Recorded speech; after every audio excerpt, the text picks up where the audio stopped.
tangan dong. Nanti kalau saya teriak, siapa Anda? Anda? Saya pemimpin. Siapa Anda? Saya pemimpin. Oke, ya. Jadi harapannya adalah supaya menjadi pemimpin, ya. Tadi sudah disampaikan oleh Bung Fajar. Seseorang yang mengambil kebijakan atau keputusan. Ada yang punya pendapat lain? Kalau pemimpin berarti barangnya apa? Sifat kah? Naun? Kata benda kah?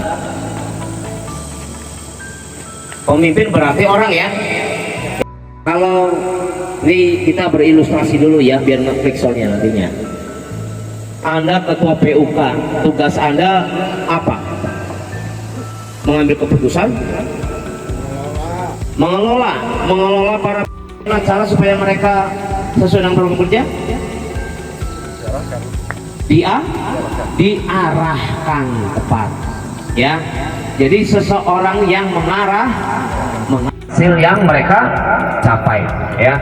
Itu teamwork, ya, komitmen dan bertanggung persen, 20%, 30%, mudah-mudahan ada yang 80%. Itu adalah hal yang positif, ya, hal yang positif. Ketika di dalamnya itu adalah merupakan komunitas yang sudah bisa terbangun dengan baik, maka alangkah buruknya ketika saya harus mengacak-acak. Implementasikan. Cerna, bisa dicerna dengan baik ke pribadi saya. Jadi mudah-mudahan teman-teman juga semua bisa dicerna. Mungkin lebih ke implementasinya nanti kita biasanya bisa mengkondisikannya gitu kan ya, di implementasinya tadi. Tapi kesan yang saya sampaikan sebenarnya bukan pertanyaan, kesan yang saya sampaikan puas banget lah. Jadi ini ibaratnya nggak tahu di luar agenda atau gimana, tapi saya terasa apa ya, apapun yang disampaikan itu buat saya menjadi agak sedikit tercerahkan, agak sedikit termotivasi juga. Udah lagi musik kayaknya nih. Poin yang utama dari yang tadi disampaikan adalah sabar. Ikhlas juga. Enggak gitu. Jadi pelajaran yang sekarang terima itu poinnya sabar dan ikhlas dari hati, itu yang paling penting bagi. Terima kasih. Mungkin cukup sekian. Oke, terima kasih Bung Rudy atas masukannya dan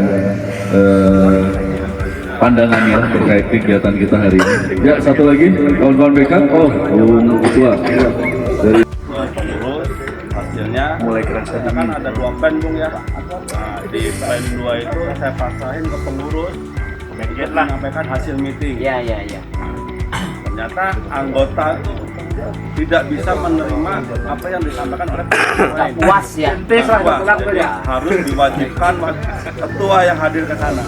Padahal yang disampaikan pun juga sama copy paste. Itu trik langkah-langkah apa yang harus kita kembangkan untuk pengurus ini, Bu. Nah, itu pertama. Terus yang kedua,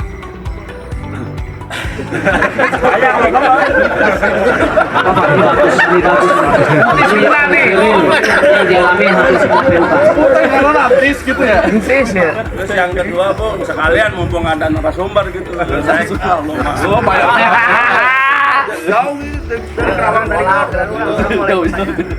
yang kedua, Bu, untuk menjaga ketersinggungan nih antar kepengurus yang lain, karena kita kan kebetulan saya peralihan dari kepengurusan lama karena ada suatu permasalahan. Jadi ada beberapa kepengurusan yang masih belum move on dari dari peninggalan Belanda yang lama. Nah, tapi saat ini dia dikasih job desk-nya nggak berjalan, dikasih ininya nggak berjalan, tapi dia ingin pegang di situ. Sama kayak PUK gua tuh. Curhat.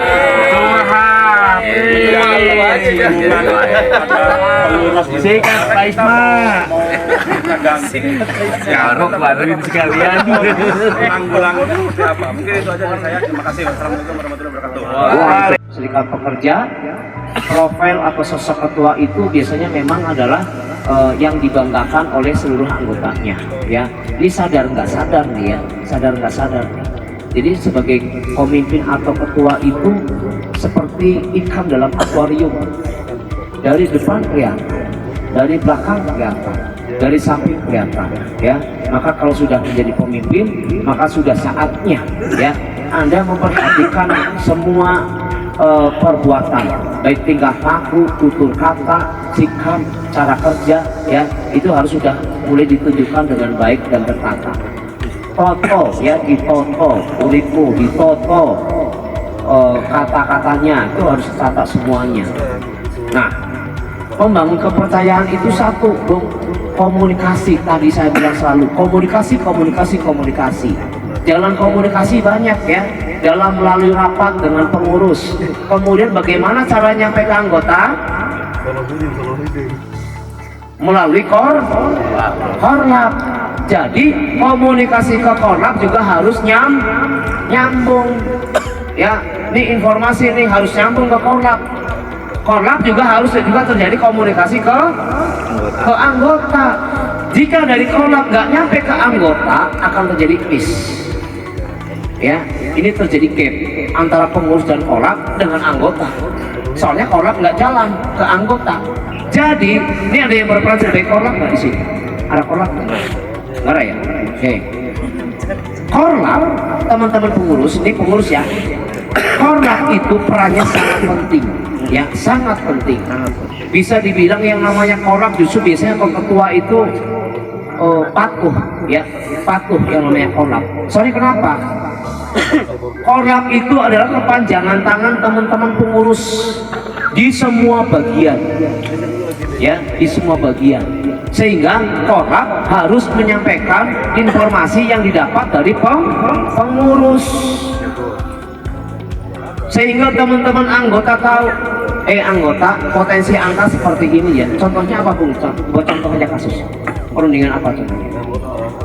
Kenaikan upah kan? Bonus, ya.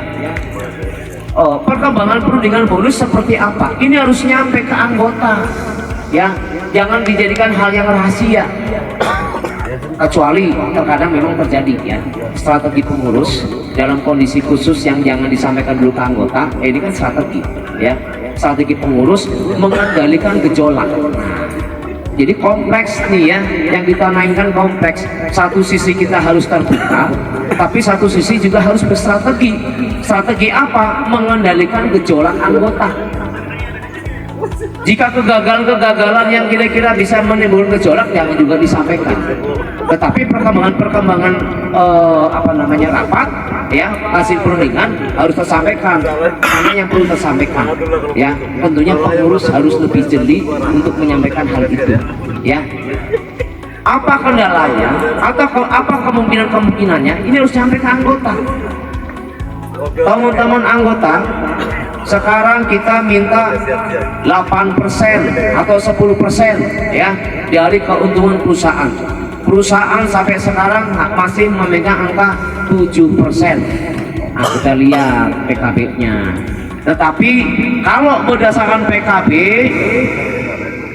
ini memang 7% loh yang sudah disepakati.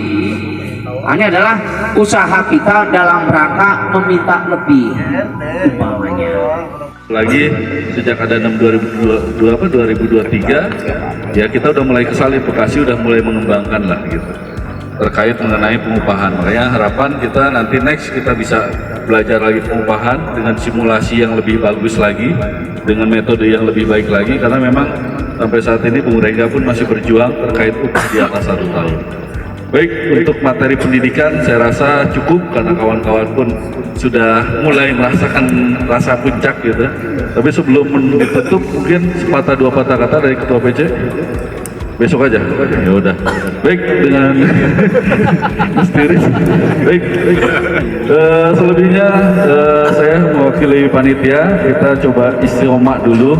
Nanti kita ketemu lagi pukul 6. Insya Allah kita sarapan dulu. Tapi untuk agenda berikutnya jam 7:30 kita sudah siap di tempat inilah, gitu. Tapi untuk refresh, insya Allah kita ada kegiatan nanti dipimpin oleh Ketua PC, ya. kegiatannya apa, tapi nanti 7:30 lah kita tolong untuk kawan-kawan kumpul.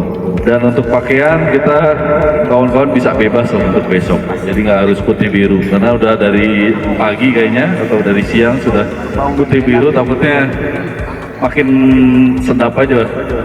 Baik, dengan mengucap hamdalah bersama-sama, alhamdulillah agenda kita hari ini semoga ilmu yang didapatkan bermanfaat dan bisa diterapkan disosialisasikan kepada kawan-kawan PK yang hari ini tidak hadir dan khususnya umumnya semua buat anggota juga. Terima kasih. Wabillahi taufiq wal hidayah. Wassalamualaikum warahmatullahi wabarakatuh. Hidup buruh, hidup buruh, hidup buruh. FSPMI, FSPMI, FSPMI. Logam, logam, logam. Terima kasih. Takbir.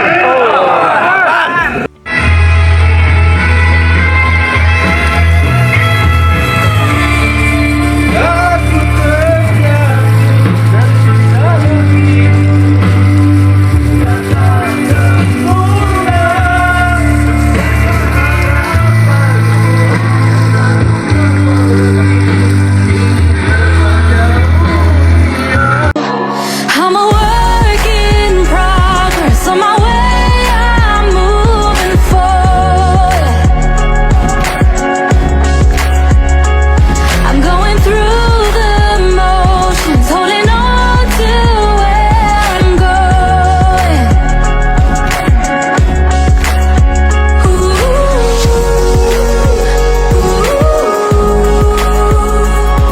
I'm a work in progress. In progress. Untuk internal ya, kami mohon maaf yang sebesar-besarnya kepada PUK yang lainnya dan juga PT belum bisa maksimal mengikuti agenda-agenda ya, aksi dan yang lainnya karena dikarenakan yang pertama adalah kondisi kita susah banget ketua gitu kan.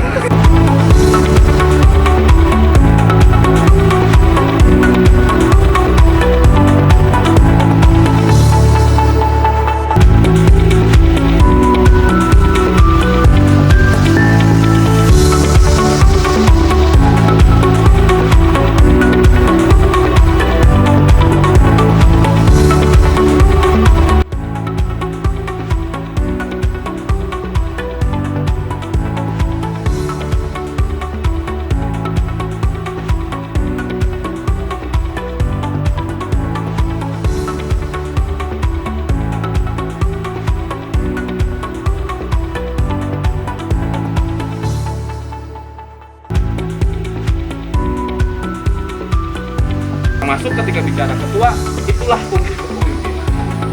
Ya mudah-mudahan setiap pendidikan bukan berarti kecil.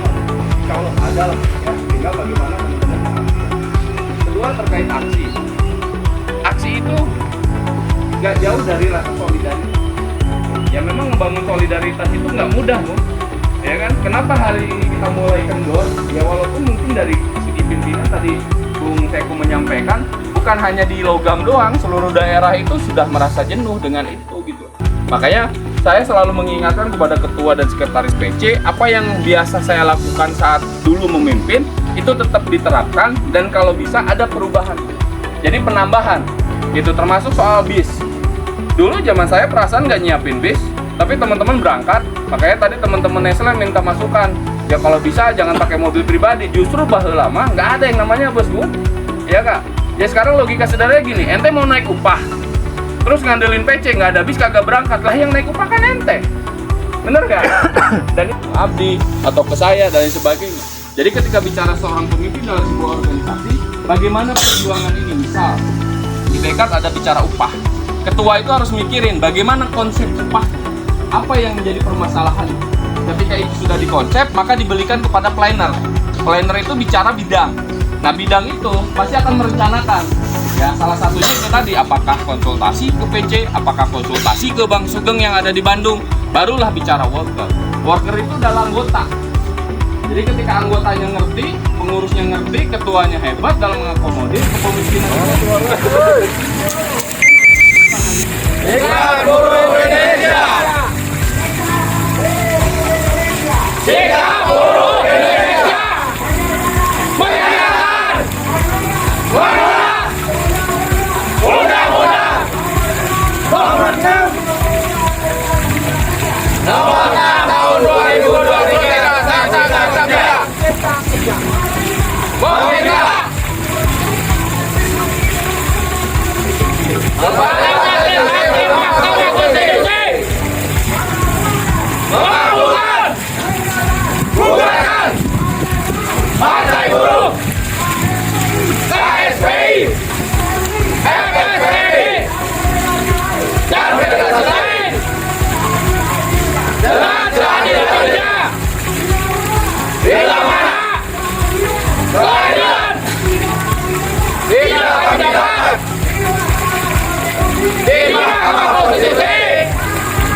Assalamualaikum warahmatullahi wabarakatuh.